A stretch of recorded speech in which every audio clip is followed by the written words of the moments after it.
आज की हमारी कहानी है पति पत्नी के संबंधों से बढ़ते समाज की। एक वो जो सिर्फ पत्नी को बोझ समझते हैं, सोचते हैं किसी और से शादी किए होते तो शायद एक अच्छे जीवन में होते।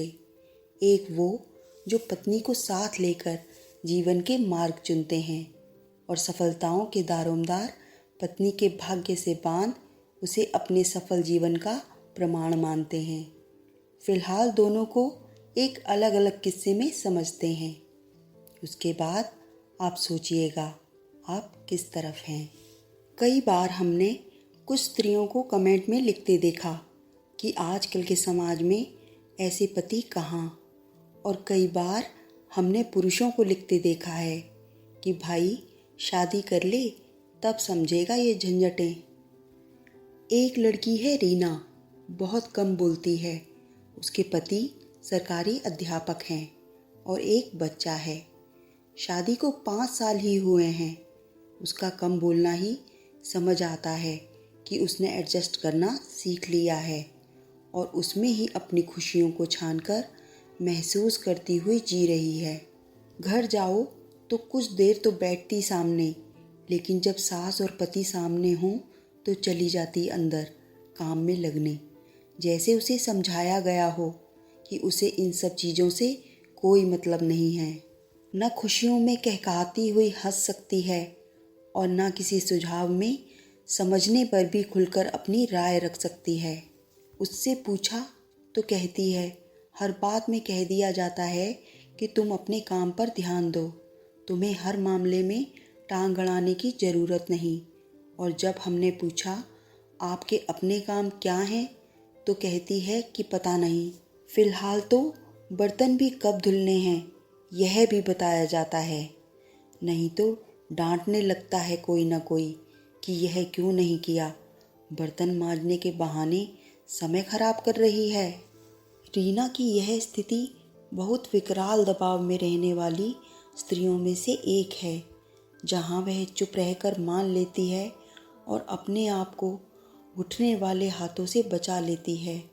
वरना कुछ स्त्रियां तो कहती हैं कि जब हमें यह सब अच्छा नहीं लगता और हम बोल देते हैं कि हमारी ज़िंदगी तो हमेशा कुड़ने वाली बना दी है, तो माँ बहन की गालियाँ तक मिल जाती हैं माँ बाप के ताने के साथ।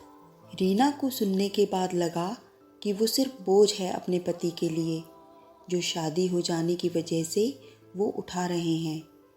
मैंने 1-2 बार कहा कि क्या तुम उन्हें छोड़ सकती हो, तो तपाक से बोलती है कि क्या पागल हो, कहाँ जाऊंगी फिर मैं, मेरा बच्चा, मेरे मम्मी पापा और मैं खुद, ये समाज तो फिर नोच खाएगा। उसकी बात एकदम से ठीक मिली। कितनी गहरी समझ रखने वाली स्त्री अपने रिश्ते को अच्छे से निभा भी नहीं पा रही है, लेकिन फिर भी कितना निभा रही है। उसकी बात सुनकर सच बताऊं तो मुझे एक पल के लिए भी नहीं लगा कि उसका बोझ उठा रहा है कोई। मुझे तो लग रहा था कि एक स्त्री चुपचाप एक घर को घर बनाए रखने के लिए कितना बोझ उठाए हुए है, जिसे कोई समझे तो उसके सारे हक दे दे शर्मिंदगी से।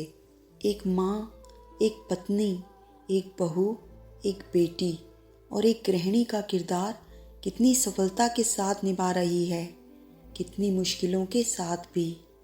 फिर कैसे कोई इस तरह की भूल मन में बनाकर रख सकता है कि वो रीना का बोझ ढो रहा है।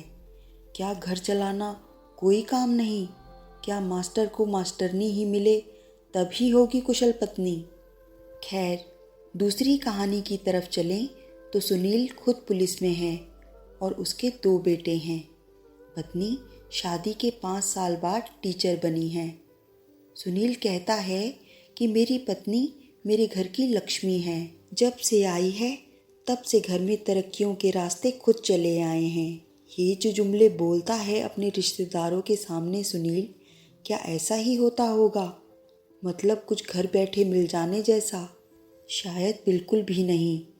असल में वो अपनी ड्यूटी के दौरान मुश्किलों और खुशियों को पत्नी के साथ साझा कर घटाने और बढ़ाने जैसा कुछ कर लेता होगा, जिससे उसके अंदर एक सकारात्मक सोच भी बढ़ती होगी और घर की तरफ से अक्सर बढ़ने वाली तनातनी से होने वाली बेवजह की टेंशन से दूर रहता होगा, जो उसे एक अलग तरह का सुकून देती होगी।